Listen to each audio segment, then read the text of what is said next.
Hi everybody, I am Karen Brentz, and I'm a chiropractor for those of you who don't know me. So today I'm going to be showing you some stretches and exercises to help with upper back, shoulder, and even neck issues. So I have done a previous video where I showed you some stretches for the neck, and this is kind of on from that. So let me show you a really good stretch for the shoulder. So if you have rotator cuff issues, pain up and through here, in through here, this is a really, really good stretch for it. It's called a clock or a wall stretch, and you're going to start by standing near a wall. You're going to bring your arm up, straight up, and hold on to the wall. You want to be a little bit away from the wall. So the first part is you're actually going to lean in towards it. So you can see when I do that, my hand actually shifts up the wall. So when you do stretches, you do want to hold it for about a count of 10 and then come back. And you're going to do that 3 times. The next part of the stretch, and the reason why we call it a clock stretch, is because just like the numbers on the clock. So for your left hand, your next number would be the number 11, or for right hand, number 1. And you're just going to hold it in that position. If the muscles are really tight as you do this, you can get a little bit of numbness or pins and needles tingling in your arm and hand. If you get that, stop, shake it out, okay? So again, straight up is the first one with a lean in. The second part is you bring it back and just hold it. You don't want to lean in on this one.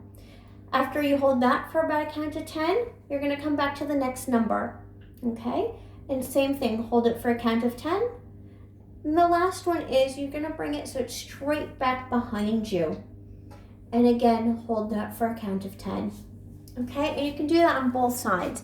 Again, if you get any numbness, pins and needles tingling, bring your arm down, give it a good shake out. That's an indication that you're not getting enough blood flow, which does happen when the muscles are really, really tight.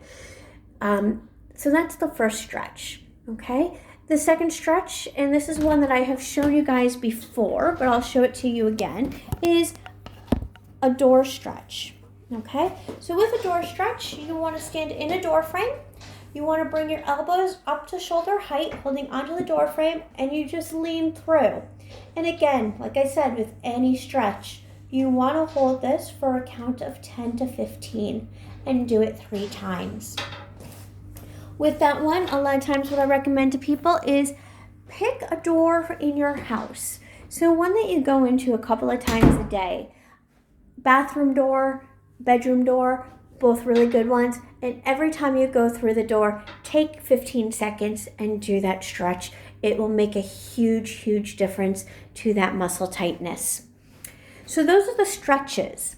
Okay, next I'm going to show you the exercises. Now these exercises are not going to make you buff, give you muscles that pop up. I'm not worried about weight on these. These are more about gaining just that baseline strength to hold your posture. Okay, so you don't need weights for this. If you feel like you do need weights, 1 kilo, 2 kilos is really all you need. And if you don't have hand weights at home, you can do it with filled water bottles. So you can start off with a bottle that's only half filled and then move up to having it filled. That is plenty of weight for these exercises, okay? So these exercises can be done sitting, standing. Doesn't make much difference. The key is your posture. So you want to make sure that you are sitting up straight or standing up straight. You want to start with bringing your shoulders back and down. So for the first one, your elbows are going to be by your side with your arms bent. Again, shoulders back and down. Okay, so not like this, shoulders back and down. And from this position, all you're doing is squeezing your shoulder blades back. Okay, it's not a push back. We're not working the arms. It's you're squeezing your shoulders back. And then you relax it. And again, shoulders back and down and squeeze your shoulder blades back. Okay? 10 of those, 3 sets of 10 is all that you really need. The second one is very similar, but instead of having your arms down at your sides, you're going to bring them up straight in front of you. Okay? So straight in front of you. And again, you're going to bring your shoulders back and down, and that is your starting position. And from here, again, you squeeze the shoulder blades back. Okay? So squeeze the shoulder blades back. It's not a push back. You're pulling them back.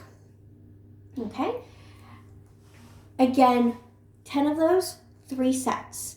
You will feel those two in slightly different places. The first one you're going to feel right down between the shoulder blades, and the second one you're going to feel along the top of the shoulder blades. Okay?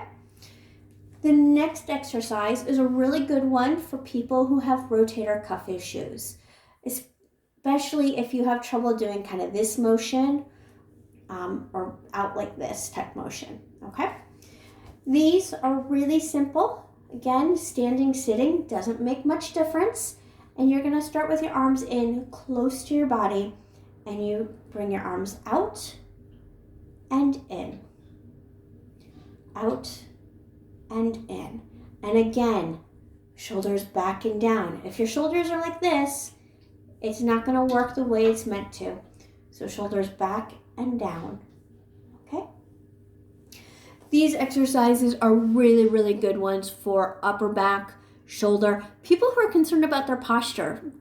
Women, when we get concerned about that hump, we don't want to look like our 85-year-old grandmothers with that hump right behind the neck. These are really, really good stretches and exercises to strengthen our upper backs so it pulls our shoulders back and we don't get that hump, okay? So see how those go for you. You will definitely feel it even without using any heavy weights, trust me. And again, it's more about just having that baseline strength, not bodybuilding. If you have any discomfort when you do any of these exercises or stretches, stop and ask for help. You can always contact me. You can email me at drkaren@roadtowellness.co.nz. You can contact me through my website, www.roadtowellness.co.nz. I am more than happy to help you. But those are the exercises for today. Bye.